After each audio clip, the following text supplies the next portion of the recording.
Starting the day off at St. Petersburg's newest metro station. It just opened a few months ago. Mining Institute. It has a mining theme that you can see here. It's a new station, but it still has lots of decor. Even look at these benches here. I mean, look at the woodwork here. They don't always go cheap. I mean, this station's a little bit plainer than many of the others. But even new modern metro stations, look at these things. They look like Star Wars lightsabers or something. I think it's so cool when you come up here. At the top we have this relief as you turn around from the escalators. Really cool with this copper theme. And here's something around the corner you don't see so much. It's a lift, but it only really go to the stairs here because there's escalator, stairs, and more escalators, so it just covers a short stair thing, but at least they're trying. And they still have ways to get people up and down the escalators anyways. So here we are. This is a fire station. It's a really old one. Old Soviet flag. In fact, I used to live about a few hundred feet from this new metro station 25 years ago. Boy, this metro station could have been used back then because we were not near one. In fact, this is the entrance where we used to live. I'm 99% sure this looks like it. Over here, behind that red car is a door there. We lived up in there in like the 3rd or 4th floor, and then you had to go through on their side. Behind me here, crossing, this is the icebreaker that's always here. It's a museum. It's not anymore, but it's normally here. It's a museum. We have, there should be 3 more that are here for the victory days. We have 3 days here, 3 or 4 days of these things. And today there's tickets to get on them. So the crossing behind me, you can go on all year. But I got tickets to go on to one of the 3 other ones here. And you can see them sometime in the winter. The river here does freeze up. And normally shipping stops. But sometimes a ship needs to get through. And so they will call out the icebreakers. And they break up the ice. And then a ship comes through. So, yeah. World War II submarine that's not up here, but over here. This one, I think, is visiting. And I don't know exactly too much about it. But, yeah. The station we came out of is brand new, as we said. That's Golden Institute, which is the Mining Institute. And here is the main Mining Institute, as well as a lot of the buildings around here. There is a floating, there's a floating dry dock over there. They sink it down, a ship floats in, and they pump the water out and it floats back up. Like what's going on here, 2 dudes, and down in the middle there's a lion's head. Old truck. Here we have the Kapitan, and it is based here in St. Petersburg, as you can see. And it's one of the ones opens today. That's not the one I'm going on, and that one looks like it's one of the nuclear ones because his I'm not sure. No, I don't think it's one of the nuclear ones. Nuclear ones, I think, are much bigger, and they wouldn't be used. Oh, that one obviously goes outside the river. The nuclear ones are much, much bigger. Big behemoth is diesel. It's actually made in Helsinki, and it's from 1978. I looked it up. First of all, the icebreakers, May 3rd, so here's the schedule. Выставка «Жизнь на льдине» экспедиция Папанина. 3 o'clock, one of the things we're going to is the waltz. And there'll be fireboats and things out about 2, so I wanted to see that last year, but I missed it because I was in Moscow. Did this year. This one here says Captain, where'd it go? I can't read it from here. I don't see the ship I'm going on. Okay, it looks like they moved them around, so that's the one I have ticket for, but it's actually over here. This one's here, so these 2 are swapped. Since the ships are swapped, I was looking for no, that's not it. The one I have a ticket to is down there. So, not the monster that's here, but still pretty cool. You can see lots of Navy people, because of course St. Petersburg is a huge Navy town. Off in the distance you can see that's the kind of the old port. I guess it's accurate, the old port shipping area.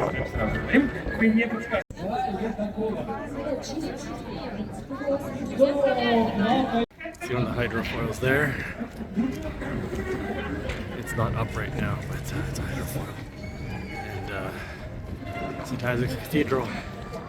There's a church over here under repair. Here's a submarine. This one is from World War II, if I remember. And it's always parked here as a museum. You can go on it. I haven't had a chance to go on. I was going to go on it last year, but the line was really long. Here it is up close. S189. And this is the one we're going on. I don't think I pronounced it right. Mudyug. It's based here in St. Petersburg. And this is what I have a ticket for today. Better view of the church. And I'm excited to get on board here. Okay, now we are on board. And it was a free tour. I mean, it's free, but I don't know if we could just walk or had a tour. We came in a group. They batched us in a group down the shore and then let us up. It's kind of our group. There's a tour guide or what? We'll have to see. Hydrofoils, it just came off of its hydrofoils, but we can swing around. Submarine is over here. Better do the submarine here.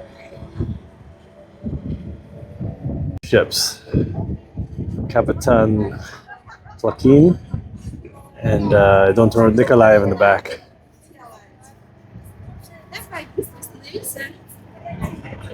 And there is a guided tour over there, so I guess we'll be following that.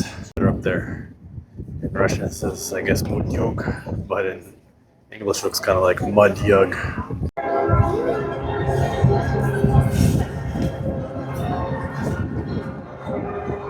Our TV showed up for all their equipment. I brought my Sony professional camera, but so far I haven't brought it out yet. It's just easier to film. Boy, okay, that's Russia 1. And I saw 78 over here. It's like all the news channels showed up at the same time. I saw earlier, I can't be sure because of the sun, but it looks like there's a submarine inside of it. Win my fun now. Hopefully the audio will be better. I should have done that earlier. They're just interviewing people, I guess, about their experience on the ship. Flags.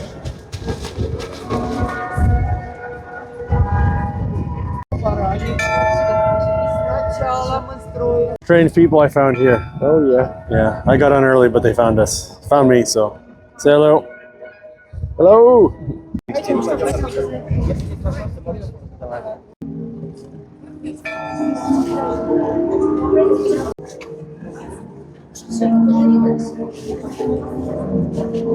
Scan of the bridges in the island.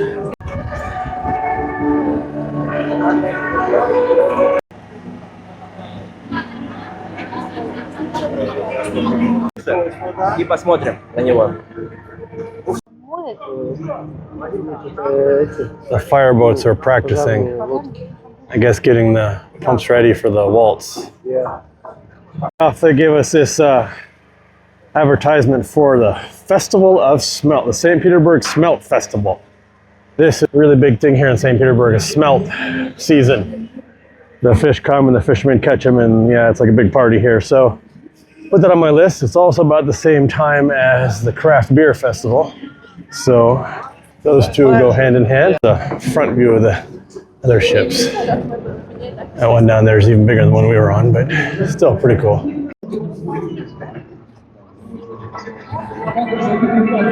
Come the tugboats, I guess, or the fireboats. I don't know which they are for the tugboat waltz that's happening soon. We're gonna go see that. Okay, I switched my Sony camera about now, but unfortunately the stabilization wasn't on and I didn't get a good position. I had to hold it above my head.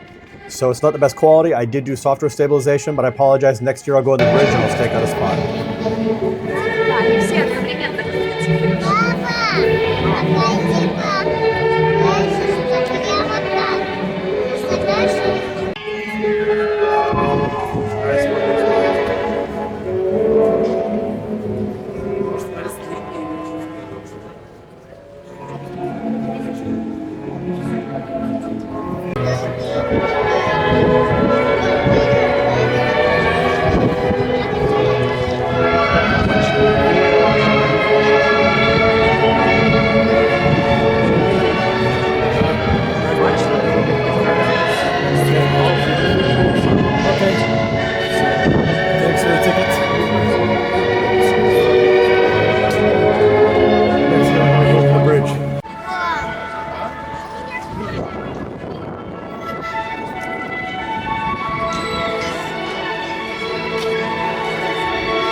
the TV crew showed up in the bow of this boat. I should have stayed up there, although they might have kicked us off. They're filming from up there, and that's why the ship was in front. Next year, maybe.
Under all my videos, I have a couple of trolls. Not so much on YouTube, but I'm sure they'll pop up.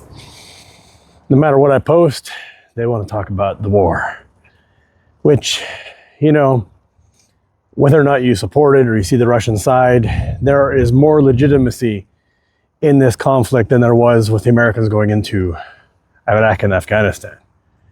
There was zero. Now, whether or not you think it was justified for Russia to do, there were interests there. Okay, that's my point. Iraq and Afghanistan had nothing.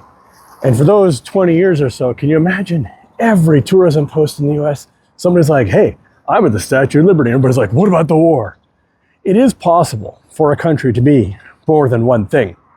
It is possible to discuss things in their appropriate areas. Now, when I post things about the conflict, that's an appropriate area to discuss it. When I'm just posting just history or walkabouts or whatever, I just think it's a complete double standard for people to just talk nonstop about this. And I know these are the same people that during the Iraq and Afghanistan war were perfectly fine with it. The point is, even if people are against it, people have their own lives to go on.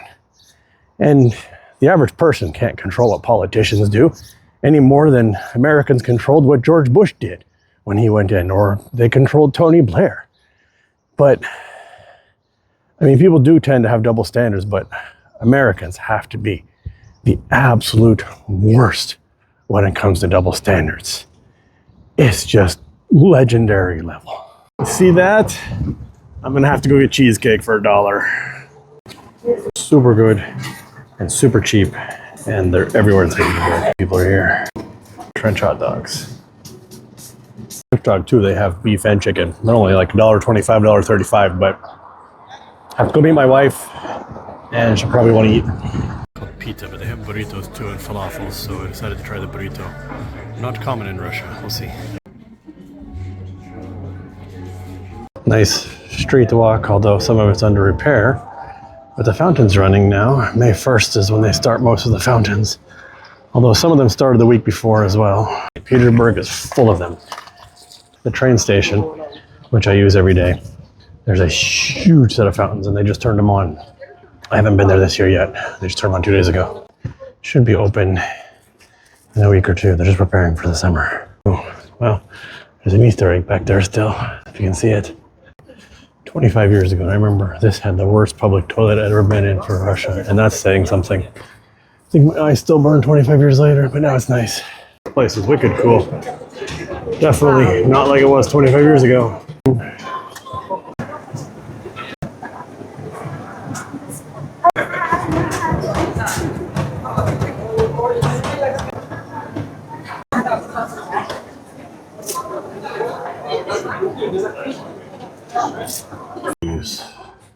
And apparently they're going clothes shopping next.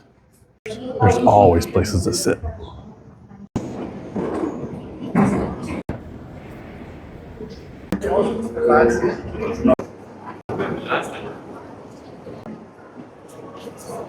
Not for me. In Russia and America, bored dudes in women's clothing. I can see them here. They're looking for places to sit and hide. My message. Learn from the shoe stores. Put in seats. Seats. You don't need TVs, everybody has phones anymore. Just some seats for us dudes that are trapped here, okay? Or in the back of these women's shopping centers. That would be awesome. Then the men would be like, yeah, honey, let's go shopping. I'm pretty sure he was only 65 when he entered the store. All somewhere, I don't know where they are, but you need to put them in the women's clothing stores. Go. Because the man wants to go alive. Victoria's secret is now women's secret. Or, oh, sorry, the grocery store's one more down. It's something else. Then grocery store's down more. Fish under a fur coat. And cabbage and mushrooms. So you want to see what a Russian grocery store looks like. This is your chance. All the normal stuff. Went for a shopping cart. Now I'm lost.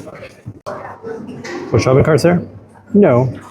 They're somewhere else. Here. But if you already got stuff and you pick up too much stuff, you need a shopping cart, you gotta go outside, but you can't because you got stuff with you. Yeah, that makes sense.